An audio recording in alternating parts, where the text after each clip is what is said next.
This is just one small step forward to bring what happened in the past as a change maker.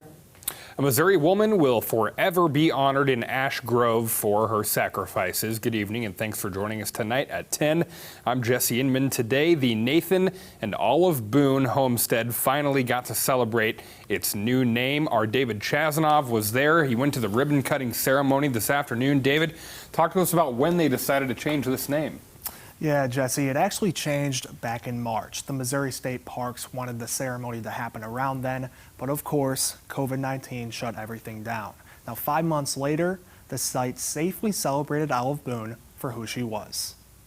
Olive Boone was the wife of Nathan Boone, who was a well-known explorer and hunter, and the son of Daniel Boone. Nathan spent a lot of time away. Missouri State Parks Director Mike Sutherland says Olive often ran the day-to-day operations of a more than 1,200-acre farm. She really was the driving force behind the development and the running of the farm. Olive raised 14 children, all during a time when women had no rights. Women's Foundation President and CEO Wendy DOYLE says Olive faced challenges involving money, resources, location, and having access to care and food. Olive Boone is, a change maker in her own right, and she really was a tough woman. 1, 2, 3.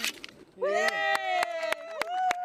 It's not insignificant at all to change the name of a historic site, to really be able to let people know the story of Missouri. We wanted to add Olive and add her contribution because she really made the most significant contribution to this area. This is the important time in history for us to definitely bring forward what's happened in the past. The Women's Foundation helped make the name change happen. We really looked at all of the state parks in the state of Missouri and recognized that women were sorely underrepresented. So she started a conversation with the Missouri Department of Natural Resources. It supported the idea to add Olive's name to the homestead. We couldn't be more delighted. It's important to the Women's Foundation that we preserve our history, to bring forward what happened in the past so that we can really educate future generations on what they could aspire to be, what they see they could aspire to be. This is the first name change under the Women's Foundation's Legacy of Women initiative, which focuses on going back in history and bringing back significant accomplishments made by women. As we look at the population of the state of Missouri, which is 51% representation, we're 2020, and this is the second state park in Missouri's history that's been renamed after a woman. It's time. We really see this as a springboard to other opportunities.